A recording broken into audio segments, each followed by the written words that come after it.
अस्सलाम वालेकुम नाज़रीन, आऊं अता हुसैन शुमरो।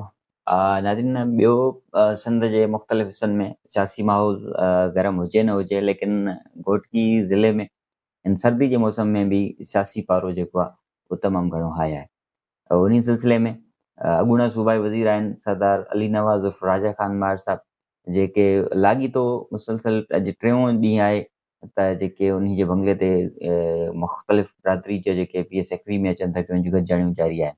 उन सां चो त आऊं अव्हांखे कुझु मुख़्तलिफ़ अख़बारुनि जी कटिंग्स आहिनि जेकियूं हेडलाइंस मुख़्तलिफ़ अख़बारुनि में शाया थियूं आहिनि, त उहे अव्हां सां शेयर कयूं था त उन्हनि में कहिड़े हवाले सां जेको आहे उहो ख़बरां जेके शाया थियूं आहिनि।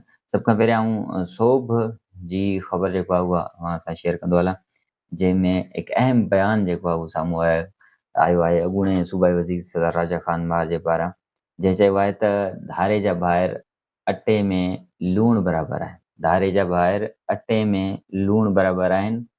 असांजो अव्हां सां ज़ाती इख़्तिलाफ़ न आहे, असां माहिर अव्हां खां ताक़त में घणा आहियूं। अव्हांखे पंहिंजो ज़ाती वोट बैंक न आहे। घोटकी में वेठल मुख़्तलिफ़ बिरादरियूं असां सां गॾु आहिनि, टिकेटूं क़यादत जारी कंदे। जी बिल्कुलु, सरदार राजा खान जो चवणु आहे त आसिफ़ अली ज़रदारी ऐं बिलावल भुट्टो जा असीं थोराइता आहियूं, जंहिं इज़त बख़्शी ऐं असांखे मान ॾिनो।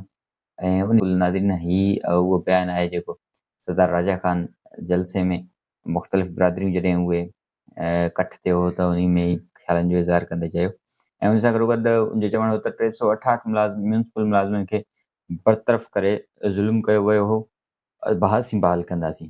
जी बिल्कुलु, गुज़िरियल टेन्यूअर में 2018 खां बाद में जॾहिं धारे जा पावर में हुआ त जेके तक़रीबन 368 म्यूनिसिपल मुलाज़िम हुया जंहिंखे बरतरफ़ कयो वियो, उन्हनि खे उहे बि अॼु ताईं बरतरफ़ आहिनि, जंहिंखे हाणे जेको आहे उहो ऐलान करे रहियो आहे त असां हिननि खे बहाल कंदासीं। उन सां गॾो गॾु मारूफ ग्रुप जो हिकु अहम इतादी सैद असगर अली शाह बि ऐं जलसे खे ख़िताबु कयो आहे, जंहिंमें हुनजो चवणु हो त धारे जा ॿाहिरि माण्हुनि जी भलाई करणु सिखिया ई न आहिनि।